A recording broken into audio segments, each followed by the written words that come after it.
mas ela, na verdade ela continuou, né? Porque assim, a gente sabe que do rádio, como que foi ser mãe, participar depois você, da onde surgiu uma agência de comunicação. O que eu acho mais interessante dessa trajetória é que assim, talvez ela tenha te ajudado a te moldar esse perfil político que você está construindo de ideias, né? Porque ideias políticas, como eu falo, político todo mundo é no mundo, né? Mas da onde saiu essa vontade de talvez participar do momento, eu acho que vem dessa construção de tudo, mas eu preciso entender um pouco mais, quando você vai contando a história, a gente vai conseguindo entender de onde que vem essas suas ideias. Então, assim, empreendedora, buscar esse lado de valorizar a empresária, não só a mulher, o empresário homem, o microempresário local, da onde que veio isso? Porque você tem uma empresa. Exato. E olha, então vamos até pensar na cronologia. Eu volto da licença maternidade, já decidida, né? Eu voltei em setembro, decidida a sair do Itaú, na época, e começo a fazer os testes na rádio, até ingressar na rádio realmente, que 3 meses depois, em dezembro. E nesse interim eu tinha uma certa rede de apoio, que eu tinha a minha mãe, que morava aqui em Balneário Camboriú e trabalhava nos restaurantes, então ela tinha uma vida muito complicada, né? Mas acabava dando atenção para minha filha para eu poder trabalhar, e tinha a minha sogra. Então, só que em dado momento, enquanto a Aline ainda era um bebê, elas tinham uma certa disponibilidade para cuidar. Mas conforme a criança cresce e demanda uma atenção, eu tive que optar por ter uma escola de apoio, né? Uma creche, que a gente chama. E aí fui atrás de colocar a Aline na creche. E eu nunca me esqueço a dificuldade que foi nos primeiros dias, né? Porque eu chegava com a Aline, eu tinha uma bicicleta, né? Que era o meu veículo. E aí eu levando a Aline lá para a escola na cadeirinha. E chego na frente da creche e a Aline olha para mim e começa a chorar, que não quer ficar. E aí eu como mãe naquela hora, assim, meu Deus, eu não tenho ninguém que possa mais ficar com a minha filha, eu preciso trabalhar. E naquela época também eu já tinha meio que assumido o orçamento doméstico, porque o meu ex-marido estava desempregado, então eu tinha que cuidar. Era chefe da família, entre aspas, chefe da família, como se fala, né? Sim, tinha que cuidar da Aline, pagar a creche, pagar, entende, assim, tudo. Então não tinha como opção B, vou sair da rádio. Não, eu tenho que colocar a minha filha na creche. E eu, nesse dia, chego e a Aline começa a chorar e eu olho para a professora que está entrando e começo a chorar junto. Eu olho para a professora e começo a chorar. Imagina, eu tinha 22 anos, uma menina de 1 aninho e meio, né? Linda, maravilhosa, Aline maravilhosa, mas a minha rotina ela era muito intensa e eu tinha muitos desafios e eu senti, assim, uma dificuldade muito grande, né? Tinha que deixar a menina, tinha que deixar a Aline.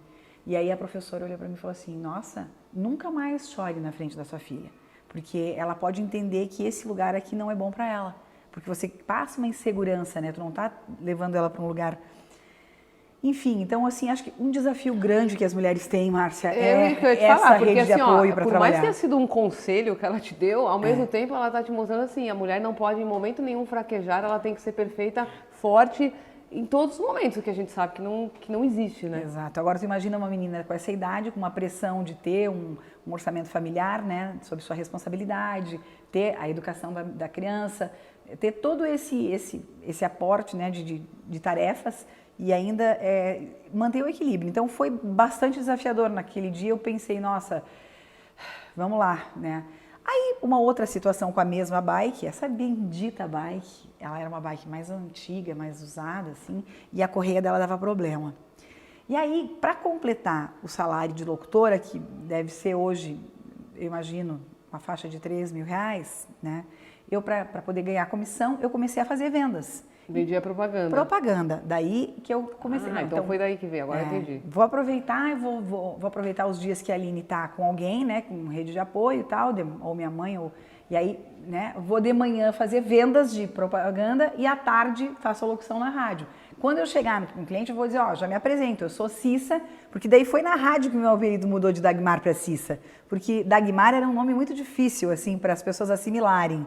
Hoje tem até uma colega, né, jornalista Dagmar Spaltz. Sim, né? Mas ela é do impresso, então né? daí passa. Isso, que aí para ler é mais fácil. Exato. Aí eles, não, qual é teu segundo nome? Clarissa. Ah, Clarissa, puxa, bota Cissa aí. E o teu sobrenome Miller, Cissa Miller. Nossa, virou um brand. Oh. Dá uma... Pera aí. Clarissa Cissa, não? Ah, tá, não, entendi. Agora eu falei, da onde Cissa, gente? Não entendi. Ah, vem do Clarissa, então. Sim, sim. Tá, beleza. E detalhe, né? Naquela época tinha Cissa Guimarães, que estava em alta. Então eu fui o clone, né? Mas enfim, o que aconteceu?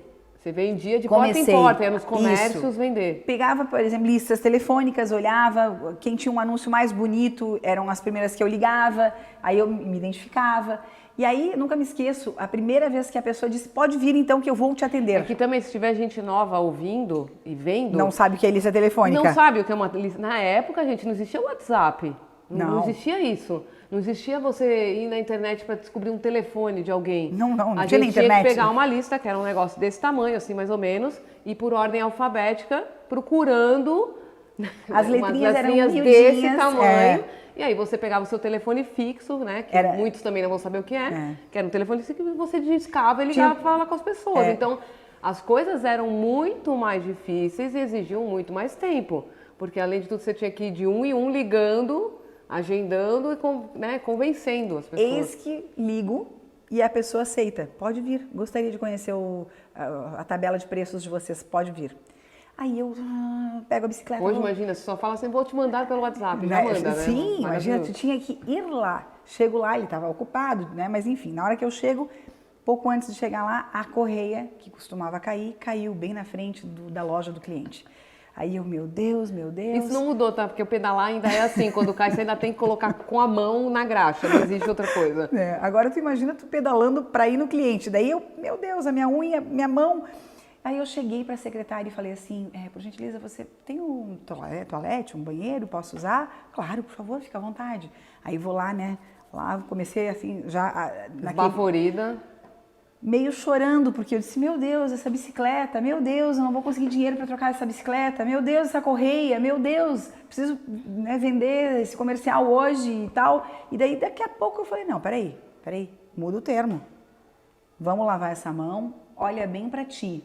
Olha agora para ti mesma. Momento autoajuda, que a pessoa se centraliza, olha no espelho e fala para ela mesma, eu assim, sou poderosa. Você veio vender um comercial, você não vai sair daqui sem contrato. Você vai fechar um contrato.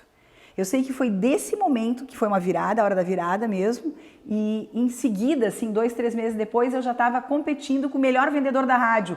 Ele vendia, eu vendia, ele vendia. A gente era concorrente entre nós, assim. Hoje ele é dono da rádio. Eu ia te falar, o dono da rádio feliz da vida. É o dono da rádio, Tá bom.